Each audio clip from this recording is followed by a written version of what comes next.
таке тісто для пиріжків я готувала вперше, але відтепер це мій фаворит. Готується дуже швидко і з ним одразу можна працювати. Для цього нам треба 500 г борошна перетерти з 200 г вершкового масла в крошку.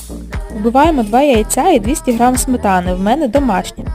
І замішуємо тісто. Воно м'яке, але до рук не липне.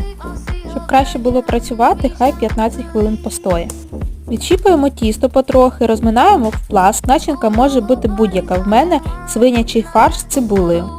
Формуємо пиріжок, змащуємо яйцем і в духовку на 180 градусів на 40 хвилин.